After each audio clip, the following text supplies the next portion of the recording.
Hello friends, welcome to my YouTube channel. आज का हमारा टॉपिक है HTML tables. So let's see. तो सबसे पहले एक बार हम देख लेते हैं कि टेबल्स क्या होती हैं HTML के अंदर।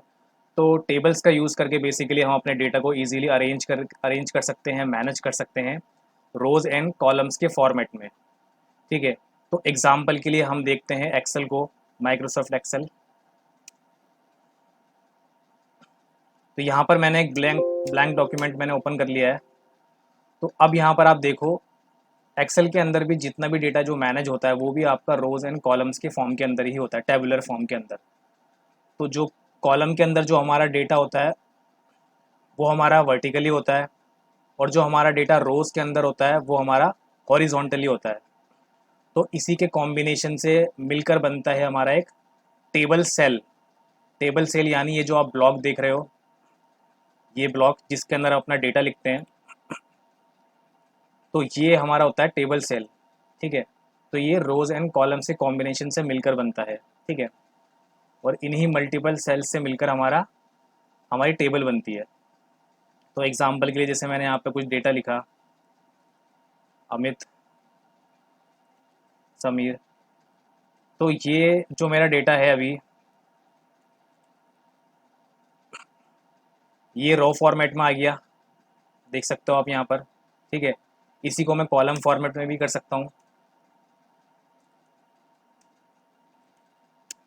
ठीक है। तो बेसिकली यहाँ पर जो हमारा डेटा मैनेज हो रहा है वो टेबुलर फॉर्म के अंदर हो रहा है, टेबल की फॉर्मेट में। ठीक है।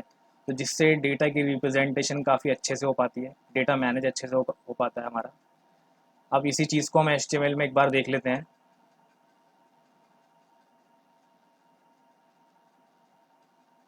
तो ये हमारे पास एक एग्जाम्पल है, हम एक बार कोड सेटअप कर लेते हैं। तो सबसे पहले हमें यूज़ करना है यहाँ पर टेबल टैग। ठीक है। टेबल टैग के अंदर हमारे पास सबसे पहला टैग जो आएगा TR टैग यानी टेबल रो। फिर उसके अंदर आएगा हमारे पास टेबल डेटा टैग यानी TD टैग। अब इस TD टैग के अंदर यानी जो हमारा टेबल डेटा जो हमारी वेबसाइट पे विजिबल होगा वो डेटा हमें यहाँ पे शो करना है। फॉर एग्जांपल मैंने कोई भी एक नेम यहाँ पे प्रिंट कर दिया, अजय।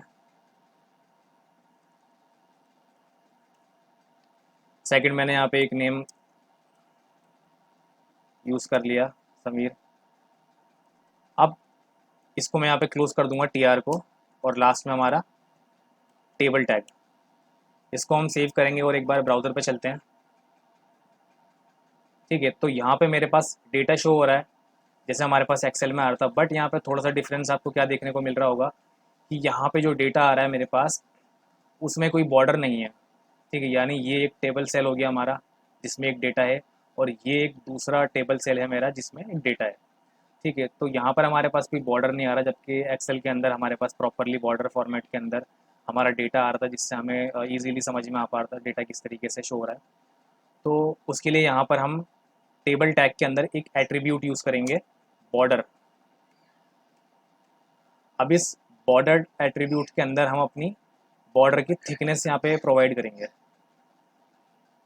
तो यहाँ पे हमने बॉर्डर की थिकनेस दे दी 1।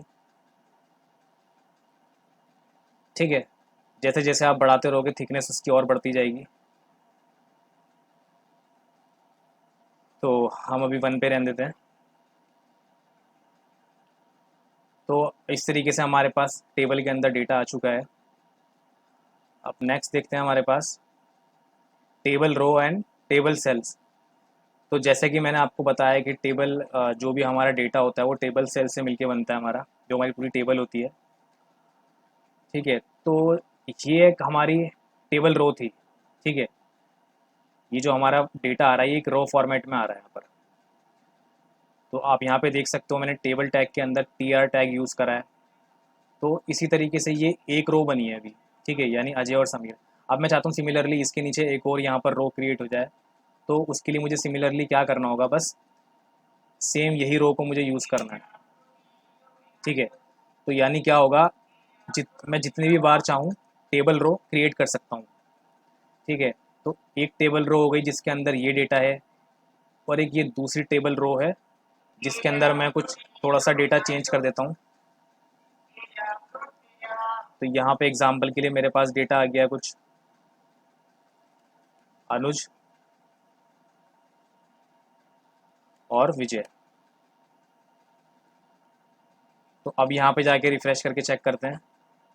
तो आप यहाँ पे देख सकते हैं कि जो हमारे पास अब डेटा है वो 2 रोज़ है हमारे पास, यानी फर्स्ट रो हमारी ये है अजय एंड समीर, और सेकंड रो हमारी ये है अनुज और विजय। तो इस तरीके से मैं मल्टीपल जितनी रोज़ चाहूँ क्रिएट कर सकता हूँ। तो ये चीज़ हमारी क्लियर हो चुकी है कि टेबल रो हमारी क्या होती है। नेक्स्ट एक बार देख लेते हैं कि टीडी हमारे पास किस तरीके से। तो टीडी वैसे मैं आपको ऑलरेडी बता चुका हूँ कि टीडी यानी टेबल डेटा, ठीक है।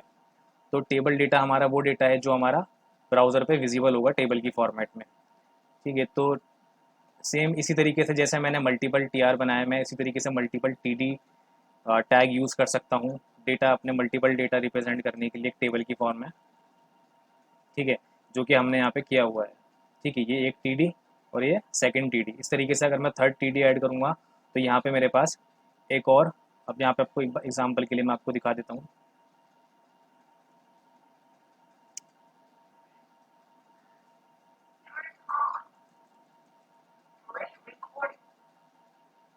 यहाँ पे मैं कुछ एक नेम दे देता हूँ।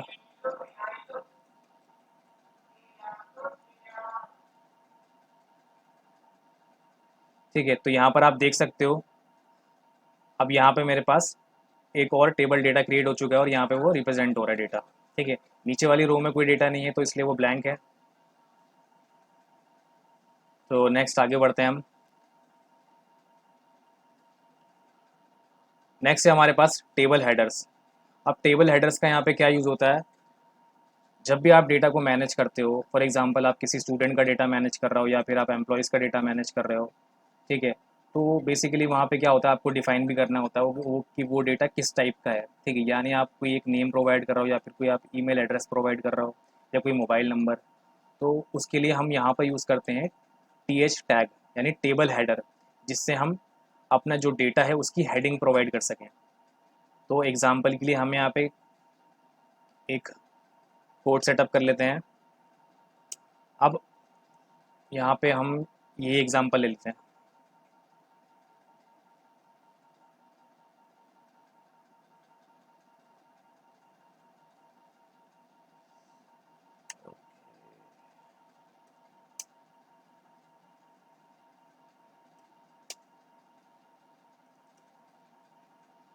ठीक है, तो एक बार इसको रिफ्रेश करके और चेक करते हैं पहले एक बार किस तरीके से आया है। एक बार बॉर्डर एट्रीब्यूट भी ऐड कर लेते हैं। ठीक है, अब यहाँ पर आप देखो कि हमारा डेटा किस तरीके से शो हो रहा है। यहाँ पे ये हमारी हेडिंग आ गई, हमारी जो टेबल की हेडिंग है, मतलब जो हमारा डेटा है उस डेटा की हेडिंग आ गई और उसके नीचे हमारा डेटा आ गया। अब ये किस तरीके से काम करता है मैं आपको बता देता हूँ। तो सबसे पहले हमने क्या करा, यहाँ पे टी आर टैग का यूज़ करा। टी आर टैग के अंदर हमने ये टी एच टैग का यूज़ किया। टी एच टैग यानी टेबल हेडर। ठीक है, अब टेबल हेडर के अंदर हमने अपनी हेडिंग का नाम दे दिया। मैंने अपने यहाँ पे नाम दिया नेम। ठीक है, नेक्स्ट मुझे एक और हेडिंग क्रिएट करनी थी तो मैंने यहाँ पे सेकंड यहाँ पे टी एच टैग यूज़ करा है, जिसके अंदर मैंने अपने टैग का नाम दिया है ईमेल। ठीक है, अब यहाँ पे ये टी आर टैग क्लोज हो चुका है क्योंकि ये एक रो बन चुकी है पूरी। ठीक है, अब सेकंड रो में मुझे यहाँ पे क्या करना है, सेकंड रो से मुझे अपना डेटा शो कराना है। ठीक है, फर्स्ट रो में तो मेरे पास क्या आ गई, टेबल की हेडिंग आ चुकी है। नेक्स्ट वाली रो में मेरे पास क्या आएगा, टेबल का डेटा। तो यहाँ पर मैंने यहाँ पे टी आर टैग का यूज़ करा, फिर देन टी आर टैग के अंदर मैंने अपना टी डी टैग का यूज़ करा। तो यहाँ पे सिमिलरली हमने उसी तरीके से अपना डेटा शो कराया है। तो इस तरीके से अब यहाँ पर मैं मल्टीपल रोज़ कॉपी कर सकता हूँ यहाँ पर। और आप यहाँ पे देखो अ,